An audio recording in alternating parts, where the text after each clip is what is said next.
Hola queridos estudiantes, espero se encuentren muy bien. El tema que vamos a abordar esta semana se refiere a transferencia de materia y energía. Vamos a recordar un poco las clases de química para poder entender la transferencia de materia y energía. Vamos a recordar qué es la materia. La materia es todo aquello que ocupa un lugar en el espacio, es decir, las rocas, los seres vivos, el agua, nosotros, nuestro perro. ¿Por qué? Porque ocupamos un lugar en el espacio.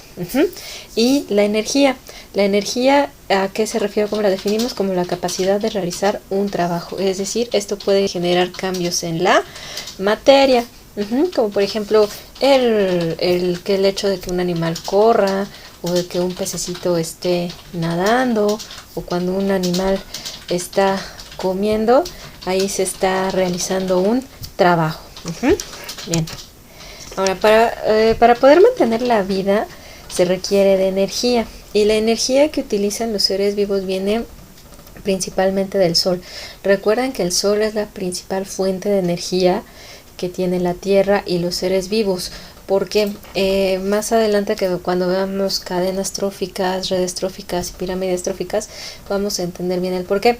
Pero el sol es muy importante sobre todo para las plantas, porque recuerden que las plantas realizan la fotosíntesis, que es el proceso mediante el cual producen su propio alimento.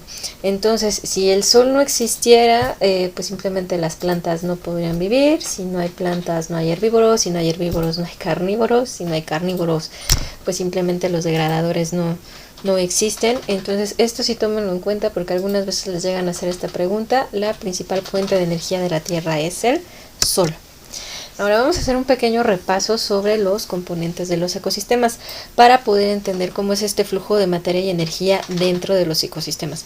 Recuerden que en los ecosistemas vamos a tener a los productores, a los consumidores primarios, consumidores secundarios, terciarios y cuaternarios, dependiendo de qué es lo que se alimenten, y a los descomponedores, degradadores o reintegradores.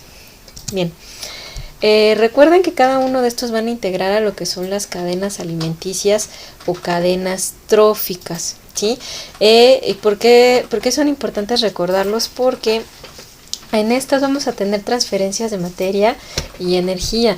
Ya vimos que la materia es todo aquello que ocupa un lugar en el espacio, y tanto productores, consumidor primario, secundario, terciario, cuaternario y degradadores son materia. Y por lo tanto también van a tener energía almacenada. Entonces toda esta materia y toda esta energía va a estar circulando a través de estas cadenas tróficas o de estas cadenas alimenticias cada vez que un organismo se alimenta de otro. Bien, vamos a hablar brevemente de los productores. Recuerden que los productores son las plantas o los organismos autótrofos, es decir, aquellos organismos que son capaces de producir su propio alimento mediante la fotosíntesis. Aquí tenemos a plantas, tenemos algas y tenemos algunas bacterias, que son bacterias verdes.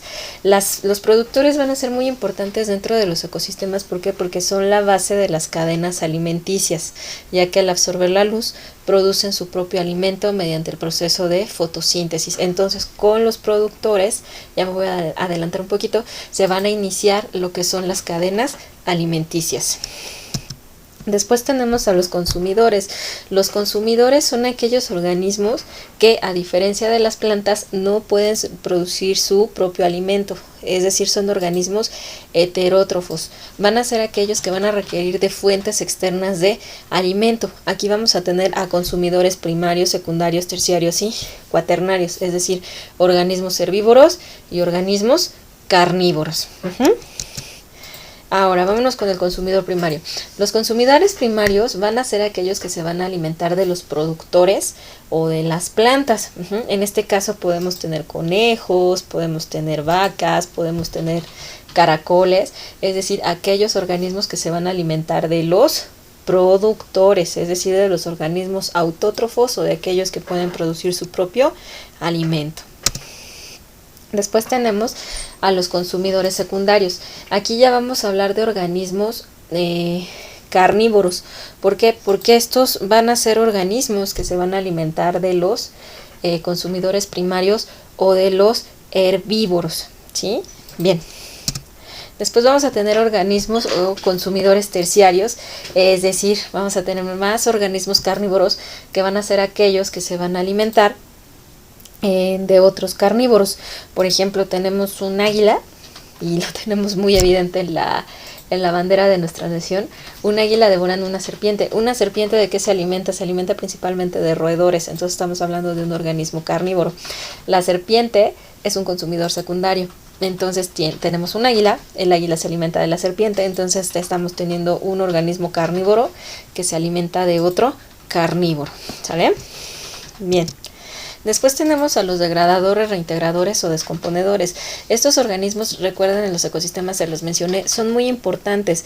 ¿Por qué? Porque estos lo que van a hacer es descomponer o degradar aquellos organismos que ya murieron. Llámense perros, gatos, plantas, humanos, ¿sí? ¿Qué es lo que van a hacer? Van a deshacer o van a desintegrar a estos organismos, y los nutrientes o las sustancias que se obtengan de esta degradación van a regresar nuevamente al suelo para que sean absorbidas por los productores y luego por el consumidor primario, consumidor secundario, y así hasta completar el ciclo. Ya lo vamos a ver en cadenas alimenticias. Y también estos organismos degradadores o descomponedores pueden ser hongos, pueden ser bacterias, pueden ser las larvas de algunos insectos que lo que hacen es descomponer o degradar todos estos organismos. Bien, estas son las fuentes de consulta que ustedes pueden revisar. Si alguien las quiere, con mucho gusto se las puedo proporcionar. Y muchísimas gracias por su atención y los veo en la clase de Teams. Que tengan un excelente día. Gracias.